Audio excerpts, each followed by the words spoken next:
la escuela. Yo no me voy a enrollar mucho, voy a presentar simplemente a los dos ponentes que nos acompañan para que además dispongan de tiempo suficiente, sobre todo porque vamos con retraso, y aprovechar también para saludar en nombre de la Comisión Ejecutiva de Comisiones Obreras de Madrid a la gente que nos ve desde online, desde su casa, en streaming, y a todos los que estáis hoy aquí madrugando en esta primera mesa. Tengo a mi izquierda del todo, más a mi izquierda, a vuestra derecha, a Carlos Alfonso Mellado, catedrático de Derecho del Trabajo y de la Seguridad Social de la Universidad de Valencia, que intervendrá en segundo lugar. Y aquí a mi lado a Carlos Martín, el responsable del Gabinete Económico de la Confederación Sindical de Comisiones Obreras. Los dos son gente de la casa, gente nuestra, pero además son expertos en su materia y yo creo que van a darnos una ponencia interesante para que después, además con el debate, podamos apuntar las perspectivas del mercado laboral si consiguen este cambio de modelo que se pretende. Yo, sin más, le doy la palabra a Carlos Alfonso Mellado para que intervenga. ¿Tú primero? Pues a Carlos Martín, aquí a mi izquierda, para que intervenga unos 20 minutos, ¿de acuerdo? Y nada, tienes la palabra cuando quieras. Buenos días. En primer lugar, pues agradecer la invitación a la Escuela de Verano, al Gabinete Económico Confederal. Como no hay mucho tiempo y hemos traído demasiadas transparencias, ¿no? Pues os lo cuento de la manera más rápida y estilizada posible. Yo quería contaros hoy tres cosas. Primero, contextualizaros el mercado de trabajo en la recuperación económica y las incertidumbres que existen en la coyuntura actual en este momento sobre esa recuperación económica. En segundo lugar, hablaros en concreto sobre la actividad laboral y sobre los salarios y, en último lugar, hablar un poco sobre las políticas de estímulo de demanda y el desempleo.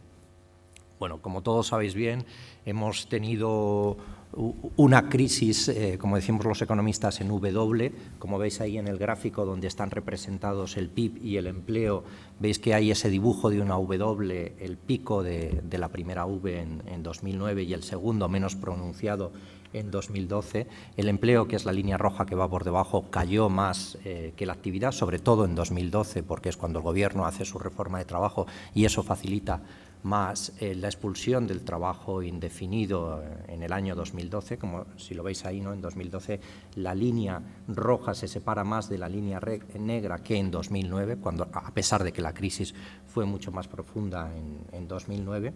Y ahora las buenas noticias son que volvemos a tener un nuevo ciclo de salida, un nuevo ciclo de crecimiento. Como veis, yo las tasas que he utilizado en todas las transparencias que voy a poner ahora son tasas anuales, es decir, el dato comparado con lo que ocurría hace un año. También se pueden poner tasas intertrimestrales que dan una visión pues también alentadora, ¿no? Incluso se empieza a crecer un poco antes, a finales de 2013. Pero para simplificar la presentación, digamos que lo que tenemos ahora es una salida de la crisis. El empleo ya ha empezado a crecer también ligeramente. El problema que tenemos es que es una salida de crisis muy débil. No solo porque al principio se sale de manera incipiente, sino porque las perspectivas y las previsiones, no ya nuestras, sino de los organismos internacionales y del propio Gobierno, son que las perspectivas son de crecimiento débil. ¿Por qué son de crecimiento débil? Bueno, son de crecimiento débil porque la economía española tiene plomo en las alas, entonces le resulta difícil remontar el vuelo. Tiene plomo en las alas por varios motivos, los que aparecen aquí. Por un lado, el sector financiero sigue siendo disfuncional. El crédito a las familias y a las empresas todavía hoy se sigue reduciendo, no está aumentando el crédito. Y una economía donde no aumenta el crédito, o al menos se mantiene, es muy difícil que crezca. Luego, en esta salida de ciclo, a diferencia de otras salidas de ciclos, va a estar ausente la construcción. Y la construcción es un sector con mucho arrastre sobre el empleo y sobre todo sobre el empleo de cualificación media-baja, ¿no? Todos sabemos por qué el sector de la construcción no va a estar presente, como en otros momentos en esta salida de ciclo, lo cual es una consecuencia del modelo de crecimiento de burbuja inmobiliaria que tuvimos. También consecuencia de ese modelo es otra de los lastres, ¿no? De ese plomo en las alas que tenemos, que es el elevado endeudamiento del sector público, pero también del sector privado, de las familias y de las empresas, que obviamente pues impide que ahora la salida de crisis tenga más recorrido, porque hay un núcleo, una parte de la sociedad que no se puede endeudar.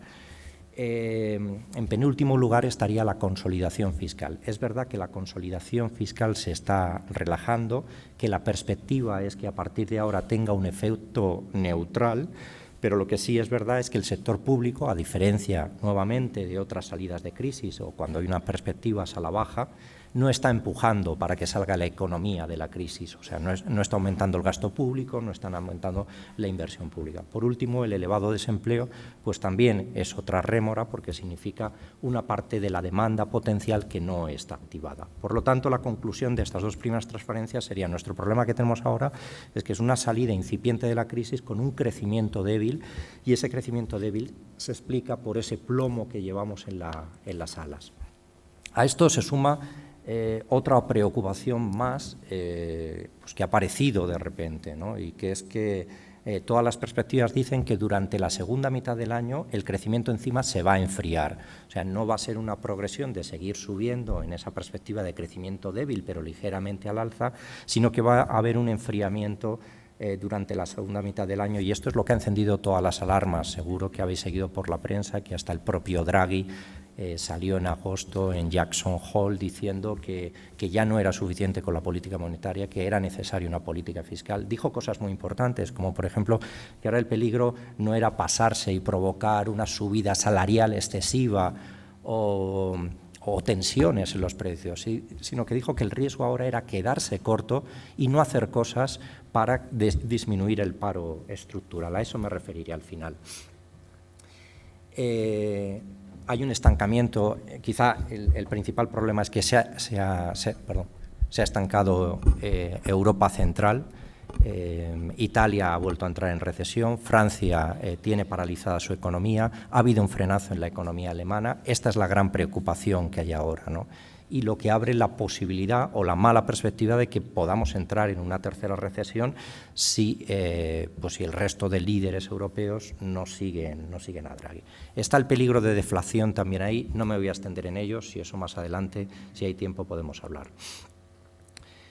La actividad laboral en todo esto, bueno, nuevamente son las mismas transparencias, quiero decir, ahora lo que se representa, pero vamos, es la misma lógica, desde el 2007 hasta los dos últimos trimestres que tenemos de la encuesta de población activa, aquí está representado el empleo indefinido y temporal. Y como era de esperar, pues nuestra salida de crisis va a venir por el empleo temporal, ¿no? Difícilmente con el modelo de crecimiento no con el modelo de crecimiento, con el tipo de tejido productivo que tenemos y la legislación, sobre todo el tipo de tejido productivo que tenemos. Luego también está la legislación que, como sabéis, permite una utilización muy flexible de los contratos temporales.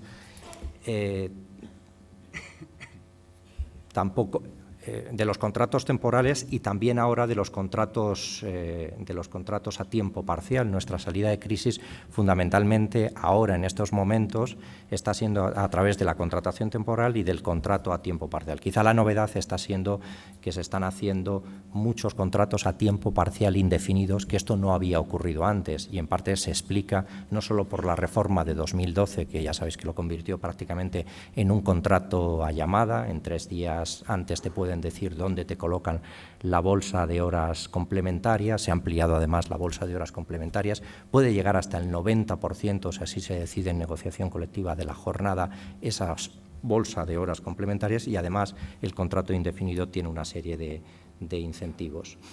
El empleo se está creando en el sector servicios, es decir, está ocurriendo todo lo esperable, lo que nos ha ocurrido en otras salidas de crisis. Esta no es distinta, es el sector servicios el que fundamentalmente sale, es la contratación temporal, es el tiempo parcial. La única novedad que os digo ya es ese tiempo parcial indefinido, y que detrás de eso está la política de incentivos generosa que ha puesto el Gobierno para fomentar esa contratación. Por lo tanto, lo único que puede haber en el cambio de modelo que tenemos ahora es que no está la construcción, pero por los motivos que hemos explicado, ¿no? También es cierto que las empresas ahora pues siguen teniendo dudas sobre el ciclo, por lo que os acabo de explicar, que ni siquiera esto se está consolidando y que surgen dudas durante la segunda mitad del año. Está siendo el sector privado y no el sector público, aunque es verdad que en tasas intertrimestrales el sector público, aunque aquí aparece que destruye empleo en tasas interanuales, en tasas intertrimestrales ya ha dejado de destruir empleo, porque el gasto público ya no se va a ajustar, pero lo que sí va a hacer el Gobierno es congelarlo de aquí al 2017, con lo cual eso significará que perderá peso sobre el conjunto del Producto Interior Bruto y habrá menos capacidad de intervención desde el sector público y servicios públicos que no tienen tanta calidad porque no crecen al ritmo de la economía real. Un poco la recapitulación del mercado de trabajo sería esta, ¿no? El empleo ha empezado a crecer tímidamente en 2014. Se trata de empleo temporal y a tiempo parcial. Esto no es una novedad, todas nuestras salidas de crisis van por ahí. La única novedad quizá es ese empleo indefinido a tiempo parcial por esa política de incentivos, y el aumento de ese empleo fundamentalmente se concentra de momento en el sector servicios y en el sector privado. En el tema salarial, lo conocéis mejor que yo seguramente, bueno, ahí en esta gráfica está representada los salarios negociados en convenio y la inflación. Veis que a partir del año 2012 los precios están creciendo por encima de lo negociado en los convenios, y que solo en ese salario inicial, porque el otro es el revisado una vez activadas las cláusulas de revisión, aunque es verdad que las cláusulas de revisión en general no han funcionado mucho a lo largo de la vigencia del último ANC, ahí tenemos una ganancia de poder de compra, ¿no? Que hay que congratularse por lo menos en lo que es salario pactado, ¿no? En este año los salarios estarían creciendo un 0,6% y la inflación media esperada es de un 0,1%, con lo cual tendríamos medio punto de ganancia de poder de compra en 2014, lo cual no es una mala noticia. Medio punto de ganancia de poder de compra es lo que solíamos ganar en media durante la etapa de crecimiento, ¿no? También es indicativo de que las subidas salariales por encima del IPC no son las que generaban la inflación, podían retroalimentarla, pero no las generaban. Lo que la generaba era la inflación monetaria. Entraba mucho dinero en España, mucho dinero barato, es decir, era el crédito. En una economía sin crédito difícilmente hay inflación, como estamos viendo, ¿no? No hay crédito, no hay inflación, pero hay ganancias de poder de compra que, no obstante, no reactivan los salarios. Una cosa es ver el salario negociado y otra cosa es ver el salario real que luego cobra la gente, porque una cosa es lo que diga tu convenio y otra cosa es luego lo que el empresario verdaderamente te está aplicando. Si os fijáis, en la tabla he dibujado el salario pactado y luego he dibujado también el salario luego por hora, el efectivo, el que te están pagando. Y si veis, el efectivo va por encima del pactado antes de la crisis y después de la crisis empieza a ir por debajo, es decir, hay deslizamientos a la baja. ¿Eso por qué ocurre? Pues porque lo que está ocurriendo es que fundamentalmente lo que está cayendo en la economía son los salarios de entrada a las empresas. Si antes de la crisis el salario de entrada estaba por encima del suelo del salario de convenio, ahora cada vez el salario está tocando el salario de convenio. Es decir, ha habido una rebaja de los salarios de entrada, sobre todo en aquellas categorías más bajas, ¿no? Si esto lo distribuimos por deciles, se ve que en las categorías menos cualificadas, más bajas, es donde está habiendo una presión salarial más fuerte a la baja. ¿Cuál es el motivo? El motivo es que ha habido un ajuste estructural de esos puestos de trabajo por la desaparición de la construcción, que no se van a volver a recuperar, y no obstante tenemos un ejército de reserva muy importante ubicado en esos sitios de jóvenes que durante la etapa de bonanza abandonaron sus estudios porque entonces era fácil colocarse de cualquier cosa. También muchos trabajadores inmigrantes que entraron en el país en esa etapa porque había que atender el boom inmobiliario, ¿no? Bueno, todo eso está presionando los salarios a la baja en general, pero fundamentalmente en esas categorías. La otra visión, la de los ingresos, si os fijáis, porque hemos visto la de los costes, lo de los salarios, en cambio a las empresas, si antes la productividad en España crecía por debajo de la de Europa, ahora en la etapa de crecimiento, en la crisis, ¿no? Y en la etapa de crecimiento, de este incipiente crecimiento, está creciendo por encima, es decir, los ingresos de las empresas por trabajador están aumentando y se están reduciendo sus costes. Si sumamos las dos cosas, que es lo que se llaman los costes laborales unitarios, que lo que hacen es poner en el numerador el coste que tiene la empresa por trabajador, de manera simplificada los salarios, y en el denominador lo que está ingresando por trabajador, la productividad, pues veis cómo esa productividad, ese coste laboral unitario que antes durante la etapa de bonanza crecía por encima de Europa, ahora está creciendo por debajo. Eso a lo que ha llevado en términos de niveles es a que España, en el año 2012, que es el último publicado por la OCDE, tenga uno de los costes laborales por unidad de producto más bajos de toda la Unión Europea. Y lo que indica es que el ajuste laboral, desde todas las perspectivas de costes, está hecho en la economía. Eso es lo que ha llevado pues, a organizaciones nada sospechosas de estar cerca de nosotros, como la OCDE, pero también el Banco Central Europeo, ¿no?, a decir que ya no hay más recorrido por esa vía, que lo que hay que hacer ahora es cambiar el ciclo salarial y aumentar los salarios. Para terminar, el tema de las políticas de estímulo. Muy bien, genial. Políticas de estímulo de la demanda y desempleo, ¿no? Fijaros, la situación en la que estamos es una situación crítica, ¿no?, porque teníamos esa perspectiva de crecimiento débil y encima, como consecuencia del parón que está habiendo de crecimiento en los países del centro de Europa, las economías más fuertes, Italia, Alemania y Francia, esta recuperación puede no tener buen fin, o sea, puede no consolidarse, ¿no? ¿Qué es lo que necesitamos ahora? Que ya digo que lo están diciendo organizaciones nada sospechosas de estar del lado del mundo sindical. Bueno, pues podemos hacer políticas de estímulo de la demanda desde varios ámbitos, desde la política salarial, desde la política monetaria, desde la política fiscal y también desde las políticas estructurales, ¿no? A nivel internacional, lo que se había referido, las declaraciones de Draghi, las declaraciones de la OCDE empujando en esa dirección. A nivel nacional, estamos en el proceso de renovar una ANC donde ya el planteamiento no va a ser el que ha habido hasta ahora. Hasta ahora el planteamiento que hicimos en el ANC, que termina este año y que estuvo vigente desde el año 2012, es moderemos el dinero que sacamos de las empresas, dejemos más dinero en las empresas, tanto los trabajadores como el capital, ¿no? Es decir, lo que dice la ANC es que el reparto de dividendos no puede ser tan abultado como había sido hasta ahora, que se tiene que quedar dentro de la empresa y las subidas salariales se tienen que moderar, porque la productividad está creciendo en las empresas fundamentalmente de manera pasiva, es decir, a través de la expulsión de trabajadores en el mercado de trabajo. Eso lo que se pretendía que sirviera es que haya más dinero en las empresas, que se recomponga el excedente bruto de explotación para que se invierta y esa inversión sirva también para que se exporte, para que se salga a otros mercados, sirva para recuperar el empleo antes. ¿Por qué no ha tenido todo el recorrido que debería tener el ANC en ese planteamiento? Bueno, fundamentalmente porque parte de ese nuevo excedente con el que se han encontrado las empresas, esas mejoras de productividad que no se han sacado de las empresas vía aumento de los salarios o vía aumento de los beneficios distribuidos, se ha ido a saldar endeudamiento. El motivo ha sido porque teníamos un sector financiero disfuncional que se estaba ajustando, que no renovaba líneas de crédito, que aumentaba su coste. Entonces, muchas empresas lo que han utilizado son las mejoras de productividad para autofinanciarse o para cancelar líneas de crédito, lo que ha provocado que la ANC no tuviera todo el recorrido esperado sobre la inversión y sobre la creación de empleo. Pero ahora estamos en otra coyuntura y la renovación de la ANC ya no se plantea ya no se está destruyendo empleo y por lo tanto ahora el planteamiento es participar en las ganancias de productividad de las empresas, aumentar los salarios por encima de la inflación y con eso sería una política de demanda, ayudaríamos a reactivar la demanda. Te quedan 5 minutos, Darío. Genial.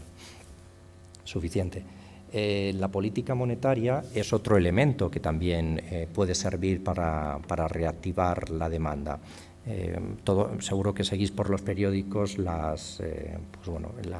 Banco Central Europeo es quien controla la política monetaria, es decir, quien controla la liquidez que hay en el sistema y las dos últimas decisiones que ha tomado han sido muy importantes porque ha prometido dos subastas de liquidez, pero que los bancos solo pueden gastar en dar créditos a las empresas, porque las dos anteriores que hizo, la banca se las gastó fundamentalmente en comprar deuda de los estados, que además, como la prima de riesgo estaba muy alta, lo que hacía era que compraba deuda del Estado al 4%, cuando ese dinero se lo estaba prestando el Banco Central Europeo a menos del 1%. O sea, ganaba un diferencial de 3 puntos o 3,5 puntos en algunos casos de beneficio. Eso se ha terminado. También el Banco Central Europeo no pretende que esos créditos ahora vayan a la deuda pública, porque las tensiones en la deuda soberana ahora no existen y la dirección de ese dinero debería ser a las empresas. También en la última reunión del Banco Central Europeo lo que ha aprobado es un programa de compra de deuda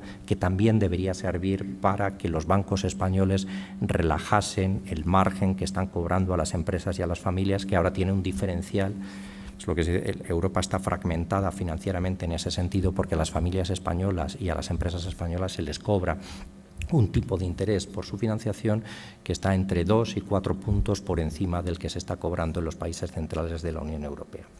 A nivel nacional, ¿se pueden hacer más cosas? Sí, se pueden hacer más cosas. Todo esto de la liquidez en realidad sirve de poco si los bancos no están capitalizados. Y sabéis que el problema que han tenido la banca española, las entidades financieras, es que han tenido un agujero muy importante en sus balances, pues porque concedieron créditos, sobre todo promotores a inmobiliarios, que no les van a devolver y que el activo que está detrás de esos créditos concedidos se ha devaluado mucho. Lo que necesita fundamentalmente la banca, y sigue necesitando todavía, y en eso el Gobierno se ha quedado corto en el dinero que nos prestaban desde Europa, es capital, ¿no? Capital público y capital privado también. Lo que pasa es que la entrada de capital privado siempre ha sido mucho más complicada porque los gestores de los bancos, sobre todo de los bancos privados, no quieren que entre capital privado porque entonces los consejos de administración cambian su estructura de poder. Pero seguimos necesitando capital en nuestro sistema financiero porque todavía hoy que se recupera la economía, el crédito sigue ajustándose, el stock de crédito sigue ajustándose. La política fiscal, bueno, ahí a nivel internacional tenemos el plan propuesto por la Confederación Europea de Sindicatos, un plan plurianual paneuropeo de inversiones, que ahora incluso el presidente de la Comisión Europea se ha apuntado a él, el nuevo presidente, el señor Juncker, ha dicho que es lo que necesitamos, y Draghi también ha planteado que necesitamos un plan paneuropeo de inversiones que sirva para reactivar a la economía de la Unión Europea, que ya digo está estancada. También ha planteado una coordinación fiscal el presidente del banco, el gobernador del Banco Central Europeo, diciendo que es necesario que las economías menos estresadas como la alemana pues gasten más dinero.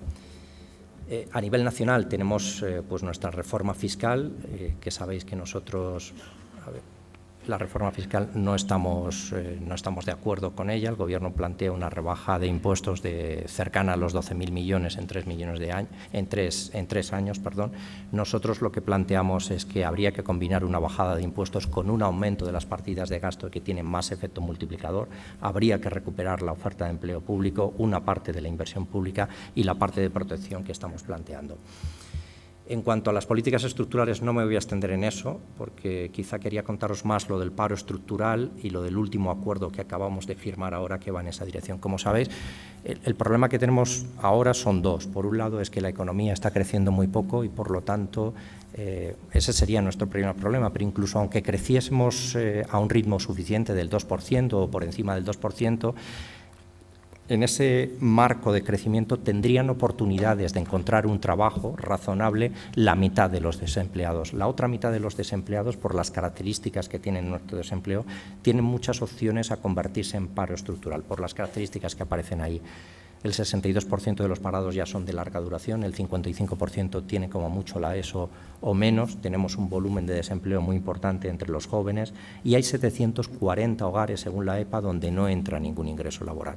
Es por eso que hemos firmado este acuerdo el 29 de julio con el Gobierno, que en primer lugar recupera el diálogo social. El diálogo social se había perdido fundamentalmente porque podíamos estar de acuerdo en el diagnóstico de lo que le ocurría a la economía española, pero lo que no estábamos de acuerdo era en cómo resolver el problema de los platos rotos, ¿no?, que había ahí, cómo repartir las cargas del ajuste de la economía, y por eso no ha habido diálogo social a lo largo de este periodo. Lo que sí ha habido es acuerdos bipartitos con la patronal, como es ANC. Bueno, el acuerdo lo que pretende es centrarse en esos parados estructurales, porque si crece la economía, incluso en ese modelo de salida de crecimiento, con un crecimiento alto, tenemos un volumen importante de personas que se nos queda abajo. El plan está diseñado para esos, para los parados estructurales, para que no se nos descuelgue una parte de la sociedad en esa salida de ciclo. Hay otros elementos, como la mejora de la información en la negociación colectiva o la mejora del salario mínimo. Hay muchos más elementos, pero yo digo que una de las piezas más importantes de ese acuerdo es aumentar la protección y aumentar la formación de los parados, que de otra manera se podrían convertir en parados estructurales, del volumen de parados menos empleables. Pues nada más, muchas gracias.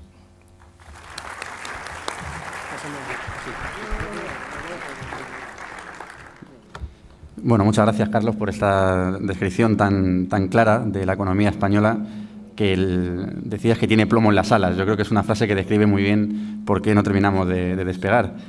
Yo sí... ¿Lo tienes preparado ya? Sí. Pues entonces, sin más, el otro Carlos que nos acompaña, Carlos Mellado, tienes la palabra, cuando quieras. 20 minutos también. Vale, ya me dices tú. Bueno, yo os he traído... Bueno, buenos días a todos, lo primero, y gracias por haberme invitado a hablar. Yo había traído una serie de transparencias en las que dividía la charla en dos partes. La primera, bueno, qué ha pasado, y la segunda, unas hipótesis sobre lo que puede ocurrir de futuro. La primera la pasaré muy rápido, porque lo que ha pasado, yo creo que lo que está pasando lo sabemos todos, pero a mí me gustaría hacer algunas valoraciones. Vais a ver que coincidimos mucho, no nos habíamos puesto de acuerdo, esto él puede dar fe, pero vais a ver que coincidimos mucho, pero yo creo que cualquiera que observe la realidad pues detecta lo que pasa. Yo os he prescindido de la transparencia de datos y tal porque realmente tenía poco sentido. Me imaginaba que los iban a exponer, los han expuesto mucho mejor que lo que hubiese podido hacer yo, y realmente pues eso tiene poco sentido. Bien, yo me centraré inicialmente en hacer algunas valoraciones, algunas polémicas, pero hay que hacerlas. La primera, las cifras de paro pueden no ser totalmente reales, y eso lo dicen mucho los críticos, sobre todo desde el sector de la derecha. Claro, no hay 5 millones de parados o 5 y pico en este país, hay mucha economía sumergida. Eso es absolutamente real, de que hay mucha economía sumergida. Gesta, la Asociación de Técnicos de Gestión Tributaria, la sitúa ya en el 24,6 del PIB. Por lo tanto, efectivamente hay muchísima economía sumergida en este país y ha crecido con la crisis desde un 17% hasta ese porcentaje. Lo que ocurre es que eso no tiene una traducción automática en términos de empleo. Como veremos, hay mucha economía sumergida también de empresas legalizadas y de trabajadores empleados legalmente, pero que parte de su actividad la sumergen. Y eso guarda relación con lo del tiempo parcial, algunas de estas cosas que veremos luego. Pero también hay que tener en cuenta que en las cifras de paro, sobre todo en las de paro registrado muchísimo, en la EPA impactan menos, hay 3 fenómenos que hay que tener en cuenta que harían crecer la cifra de paro. El primero, emigrantes que han retornado a sus países. Claro, esto está explicando también algunos datos que vemos que son aparentemente contradictorios. Puede bajar el empleo sin que crezca en el mismo sentido el número de cotizantes a la Seguridad Social. ¿Qué pasa? Pues que realmente no hay crecimiento de empleo, sino lo que hay es menos parados porque algunos han retornado a sus países o porque se han ido al extranjero a trabajar. Muchos jóvenes, pero también gente no joven, está trabajando en estos momentos en el extranjero mucho más que antes.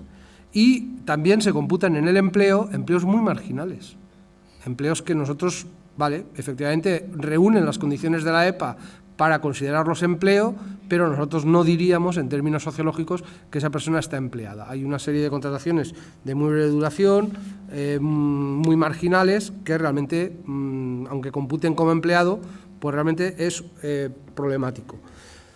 Segunda valoración que yo creo que hay que hacer para tener en cuenta la posible salida de la crisis. ¿Qué puede pasar? Hay evidentes fenómenos de precarización del empleo. Lo acaban de decir y estoy totalmente de acuerdo.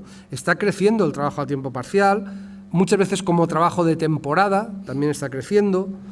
Están creciendo los empleos en muy malas condiciones o de corta duración, y por tanto todo esto hay que valorarlo, porque como luego veremos, se puede crecer el número de colocados sin crecer realmente el número de horas de trabajo o el número de trabajo o en trabajo real, y por tanto eso es un tema que hay que tener en cuenta.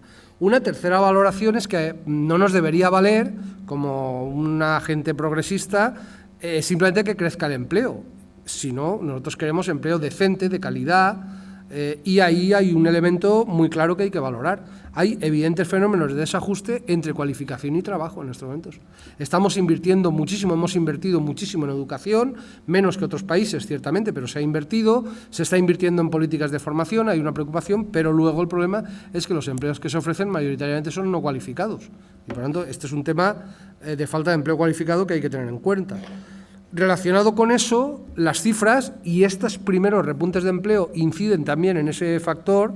Hay una pérdida de empleo neto en sectores industriales, sectores tecnológicos, en los servicios cualificados, en banca es evidente, y eso se une curiosamente a también una pérdida de empleo en sectores de baja cualificación, construcción sobre todo. de construcción. Yo creo que donde más ha decrecido es el empleo menos cualificado. El otro, en parte, se ha exportado fuera. Hay empresas constructoras que a su personal técnico y tal se lo han llevado fuera. El que se ha perdido es el de más baja cualificación. Y aquí, como se decía, ojo, porque estos dos problemas pueden no ser coyunturales y, por tanto, puede haber problemas de recolocación de estos colectivos que ahora están expulsados del mercado, que nosotros querríamos recuperar y que es posible que no se recuperen.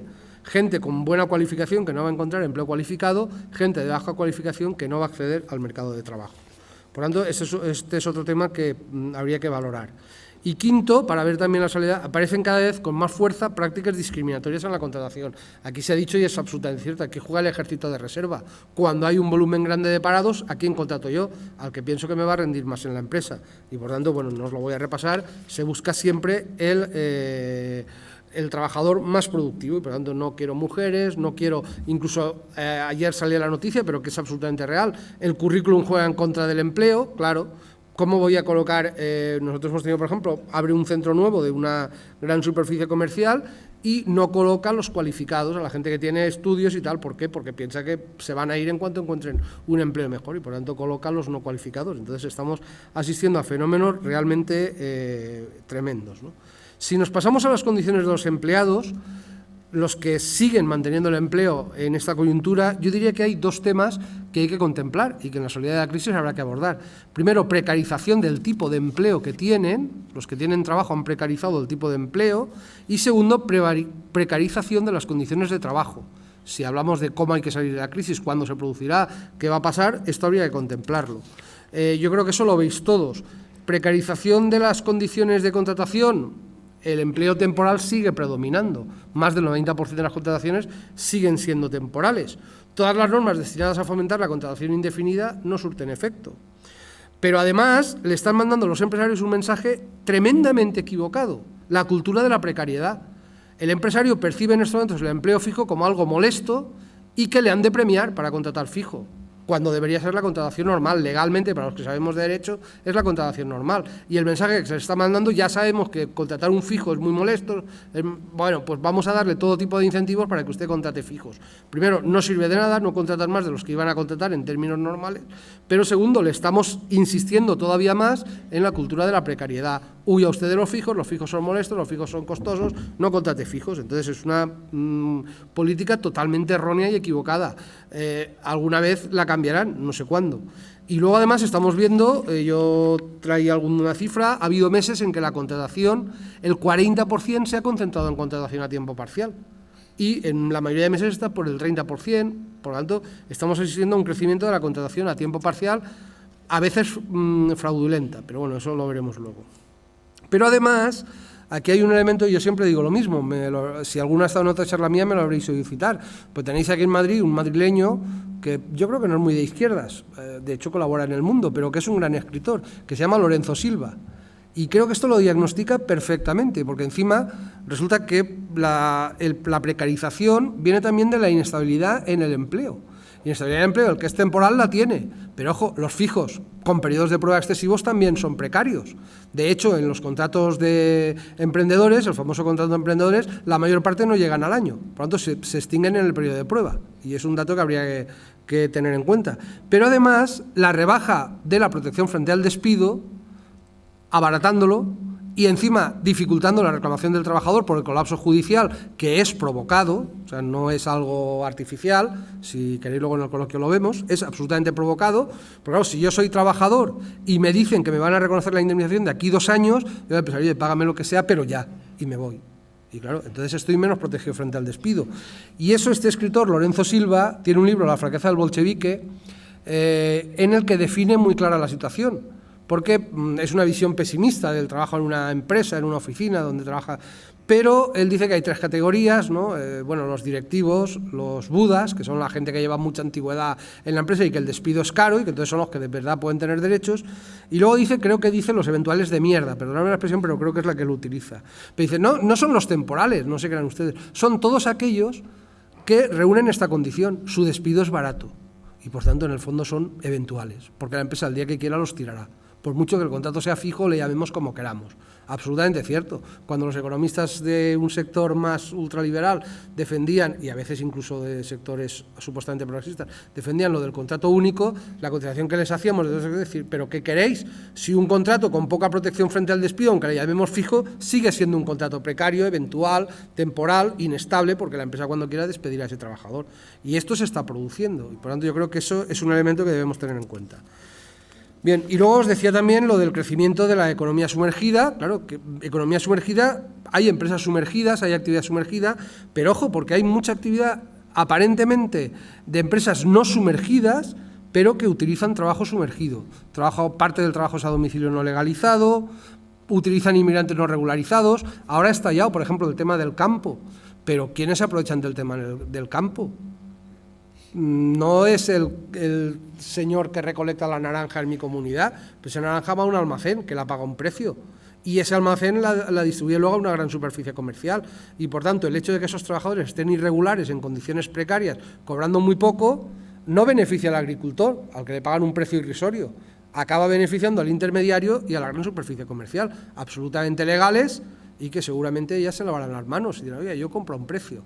Son las que se están beneficiando de ese trabajo irregular, pero tenemos fenómenos que estamos viendo, crecen las horas extras no declaradas, las estadísticas lo confirman, tenemos muchas horas complementarias no declaradas en el trabajo a tiempo parcial, tenemos muchos trabajadores que firman un contrato a tiempo parcial pero trabajan más horas o incluso jornada completa no legalizada y por tanto, ojo, tenemos todo un fenómeno de economía sumergida en actividad no sumergida y esto yo creo que es un elemento clave para tener en cuenta la salida de la crisis. Y luego hemos tenido y luego también, claro, otro tema importante, el crecimiento del trabajo autónomo que vamos detectando. No solo porque mucha gente lo busca como huida de la crisis, me monto un negociete, me monto un bar y tal, sino porque muchas empresas están reconvirtiendo gente en falsos autónomos. Y por tanto este es un elemento que habrá que tener en cuenta, porque puede ser una tendencia en el futuro el crecimiento del empleo autónomo. Y luego hemos tenido la pérdida de condiciones por todas las vías que tenéis en la transparencia. Una de ellas, la del artículo 41, explica también por qué se han aproximado los salarios reales a los salarios pactados, porque las empresas, por vía de la modificación de condiciones, han eliminado, en muchos casos, muchísimas condiciones que tenían por encima de los convenios. Y, por tanto, claro, no es solo que los nuevos entran ya a las condiciones del convenio, es que los antiguos que tenían mejoras se las han suprimido. Y esto es un elemento que habrá que tener en cuenta también cuando recuperemos la crisis, porque esas mejoras hay que recuperarlas. Bien, yo no me centro más en lo que ha pasado y me voy ya directamente a la salida de la crisis. Y yo creo que ahí hay tres problemas que habría que matizar. ¿Qué entendemos por salida de la crisis? Porque como estamos viendo, hay un fenómeno real de la crisis. Sí, ha habido crisis, pero ha habido también una determinada gestión de la crisis y muchos de los problemas no son de la crisis, sino de la gestión de la crisis.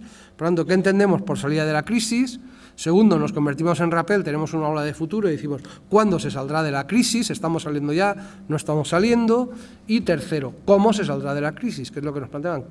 ¿Qué colectivos van a retornar al mercado de trabajo y en qué condiciones lo pueden hacer? Bien, yo creo que ahí hay que hacer algunas llamadas. Una se ha hecho. No podemos pensar en volver al 2008-2009, antes de la crisis, porque ahí había una situación irrepetible. Un conjunto de burbujas, predominaba el capital especulativo, puede ser que vuelva a predominar, pero entonces ocurrirá lo mismo. Tendremos un momento de expansión del empleo, nueva crisis, caída, y cada recaída será peor que la anterior. Ese conjunto de burbujas inmobiliaria, financiera, del consumo, etcétera, no se van a repetir y, por tanto, no vamos a volver a aquella situación. Pero además hemos tenido una situación que ha generado fenómenos irreversibles en este país. Estos días lo estamos viendo con la venta de Endesa. Claro, se vende Endesa a una empresa italiana. ¿Alguien pensaba que la empresa italiana no se iba a llevar el mejor negocio de Endesa? Vamos, yo creo que ya lo dijo alguien. Es venderla y efectivamente se llevan la parte molar del negocio. Entonces, la privatización que hemos tenido de muchos servicios vendiendo las empresas privadas, que a su vez las han vendido a empresas extranjeras, los fenómenos de deslocalización, de venta de activos a empresas extranjeras, han supuesto una caída de empleo industrial que no recuperaremos. La empresa que se ha llevado el negocio de componentes del motor a Eslovaquia no volverá a España, seguirá en Eslovaquia. Y por lo tanto nunca recuperaremos ese empleo. Lo podremos crear por otras vías, pero desde luego no es realista pensar que vamos a recuperar todo ese empleo perdido. Endesa se va a llevar el negocio de Latinoamérica a su filial italiana, la matriz italiana se va a llevar el negocio de su filial Endesa a la matriz italiana y, claro, eso motivará un fenómeno. Empleo cualificado, que gestionará y tal, será italiano y crecerá el empleo en Italia y decrecerá en España. Bien, yo creo que eso hay que tenerlo en cuenta. Para saber más o menos qué sería la salida de la crisis, yo creo que en la crisis hemos detectado una serie de fenómenos. Primero, crecimiento del desempleo enorme, elevada precarización de condiciones. Nosotros lo dijimos desde el principio, Comisiones lo dijo desde el principio, mire, todas estas medidas es mentira, no quieren crear empleo. Cuando el gobierno da, por cierto, es muy grave que el gobierno reconozca ahora que mintió, que los organismos internacionales reconozcan que mintió. Cuando decían que eran medidas de estímulo del empleo, mentira. Nosotros siempre dijimos que lo que se pretendía era una devaluación salarial, que es lo que ahora dicen que pretendían y que ya está acabado. Si eso es lo que decíamos nosotros y ustedes decían que era mentira, o sea que curiosamente al final el mentiroso acaba evidenciándose, ¿no? Entonces, hemos tenido esa precarización de condiciones, hemos tenido un crecimiento incontrolado de la economía sumergida y hemos tenido una restricción clara en el gasto público, a lo que podrían añadirse restricciones del crédito, caída del consumo privado. Entonces, cuando esto empiece a invertirse, es cuando podremos hablar de que estamos saliendo de la crisis. Por uno de estos fenómenos aislados no salimos de la crisis. O empieza a cambiar toda esa situación o no habrá real salida de la crisis. Entonces, podríamos hablar de salida de la crisis cuando el desempleo baje considerablemente, pero aquí tenéis cifras no muy optimistas. Yo cuando estudiaba, los economistas decían que en una sociedad, y si no me corriges, un pleno empleo sería pues un desempleo del 2, 3, 4%, porque claro, el pleno empleo era imposible, siempre hay tendencias, siempre hay gente que en un momento dado cambia de empleo y tal. En España eso no lo hemos tenido nunca. Cuando hemos hablado de pleno empleo hemos hablado del 8-10% de paro. Y previsiblemente eso eran momentos de auge de la construcción, por tanto, yo creo que previsiblemente vamos a manejar tasas de paro muy altas, incluso en la recuperación, cuando aparentemente pase la crisis. Algunas cifras dicen, algunos autores, que menos del 12% no es creíble, otros aluden al 15%, hay normas legales que aluden al 15%, etcétera. Pero, yo insisto, no hay que tener en cuenta solo el número de empleados, sino también las condiciones. Porque si empleamos más gente, pero a tiempo parcial o en trabajos de temporada, el empleo puede no estar creciendo, en términos absolutos. No está creciendo el trabajo en la sociedad, lo que parece que se está repartiendo más. Y por tanto, yo creo que este es un tema a valorar. Y desde el punto de vista de la perspectiva del trabajo cualificado, habría que ver dónde se crea, porque el rebrote que hemos tenido ahora, y que ahora se duda de si se mantendrá o no, ha motivado fundamentalmente que crezca el empleo en construcción y en hostelería, dentro del sector servicios. Pero sigue afectando la pérdida a industria, a servicios profesionales, a servicios tecnológicos y científicos. Es decir, el empleo cualificado sigue cayendo. El no cualificado es el que se ha recuperado algo y, por tanto, eso es un elemento importante. Bien, el segundo elemento sería la reversión de la precarización de las condiciones. Bueno, yo creo que aquí hemos empezado, lo hemos visto, a tener una cierta tendencia de que los salarios crezcan por encima del IPC real. Este sería un primer elemento, pero tenemos que ir a la desaparición de condiciones regresivas. Hemos empeorado muchas condiciones de trabajo y eso es fundamentalmente reversible si queremos hablar de salida de la crisis, porque si no, hablaremos de que salimos de la crisis con un trabajo no decente, un trabajo pobre, como algún autor ha definido. El tercer elemento es la lucha contra la economía sumergida. Pensar que desaparezca es imposible. Las cifras, los autores más optimistas opinan que este país nunca tendrá menos de un 8% de economía sumergida, pero incluso antes de la crisis teníamos un 17%. Yo creo que ese sería el objetivo, volver a eso, es decir, eliminar todo este aprovechamiento que ha ido de la crisis para crecer la economía sumergida, pero eso requiere voluntad política. Si hablas con los inspectores de Hacienda te dicen, sabemos dónde está, o con los subinspectores, los técnicos, sabemos dónde hay bolsas de fraude, pero no nos dejan ir a por ellas. Y claro, yo creo que esto es grave, porque al fin y al cabo te das cuenta de que no es un problema de la crisis, es un problema de la gestión de la crisis. Bien, también evidentemente la superación de políticas de ajuste en el sector público. Cuando empieza a superarse ese ajuste que ha habido en el sector público en términos cualitativos y cuantitativos, vuelvan políticas de inversión, de crecimiento del empleo público, se recuperen condiciones en el empleo público, se vuelva a invertir en políticas científicas, educativas, sanitarias y tal, pues posiblemente podremos hablar de la salida de la crisis. En fin, cuando confluyan estos factores con otros, podríamos hablar de salida de la crisis. Ahora, eso nos indica, y me pasaré 2 o 3 minutos del tiempo, pero me los voy a tomar, Eso nos indica, primero, que el futuro está abierto, va a depender de cómo se gestione también la salida de la crisis, igual que se ha gestionado la crisis. Pero segundo, que la salida no será rápida. Me temo que vamos a ir a una salida, como dicen y han dicho antes, y es absolutamente cierto. Y, por tanto, yo en esta transparencia os he puesto dos consecuencias muy claras. Primero, la salida va a llegar tarde para ciertos colectivos. No van a volver a ser empleados nunca. No van a retornar al mercado de trabajo. Y eso plantea problemas de desempleo, como se ha dicho, estructural, y plantea problemas de protección social. ¿Qué va a pasar con esta gente, con sus pensiones el día de mañana? Es decir, que yo creo que es un problema que tendremos que abordar. Y segundo, los factores que acompañan la salida de la crisis son esenciales y condicionarán la propia salida. Yo os he puesto ahí algunas cosas que van a condicionar la salida de la crisis. Situación económica y sociopolítica mundial. ¿Cómo está la economía mundial? Se decía antes. ¿Qué pasa? Y sobre todo, ¿quién rige la política mundial? Las políticas dominantes en el marco regional europeo y español. ¿Van a ser políticas progresistas o no? No va a ser igual si las elecciones las gana la izquierda que si las sigue ganando el Partido Popular. No va a ser igual una Europa dominada por los conservadores que una Europa más social. Cambio no del modelo productivo en España, porque si seguimos con un modelo basado en construcción y servicios, los futuros están claros. Cuando eso se recupere, habrá expansión de trabajo precario, temporal, de temporada, en malas condiciones y tal, y cuando vuelva a caer, volveremos a la misma situación. Si no vamos recuperando empleo de calidad, abriendo nuevos sectores productivos de mayor valor añadido, vamos a estar siempre en lo mismo. ¿Van a cambiar las políticas de ajuste en el sector público? ¿Vamos a ir desmantelando más lo público o vamos a recuperar lo público? Pues eso es fundamental. Y otra cosa que no es casual, toda la campaña que hay contra los sindicatos. Para el futuro, fortalecimiento, debilitamiento sindical. Porque para recuperar las condiciones de los trabajadores, el fortalecimiento sindical es fundamental. Bien,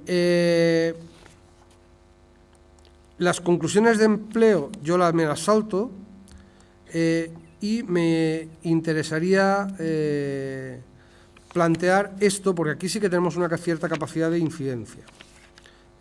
Vamos a ver. Bien, hay también una posibilidad de actuación nuestra en torno a la crisis sobre las condiciones que hemos perdido. Yo creo que aquí debemos tener en cuenta que hemos perdido muchas condiciones porque se han firmado convenios regresivos, eso es real, porque hay ilegalidad consentida, tolerada, no combatida, que no son solo la economía sumergida, es también, por ejemplo, la proliferación de las empresas multiservicios que dejan a la gente sin convenio, que es una realidad que tendremos que atajar, porque son la actividad que hacen en su mayor parte ilegal, son cesiones ilegales de mano de obra, están prohibidas en el artículo 43, se limitan a ceder trabajadores de otras empresas, pero como ellas no son del sector, no les aplican el convenio. Y por lo tanto ahí tendremos que incidir. Y luego muchas condiciones que hemos perdido en las empresas vía artículo 41, modificación de condiciones, les cambio estas condiciones que ustedes tenían, esto que tenían sobre el convenio se lo quito y tal. Ojo, porque eso son modificaciones causales y por tanto temporales.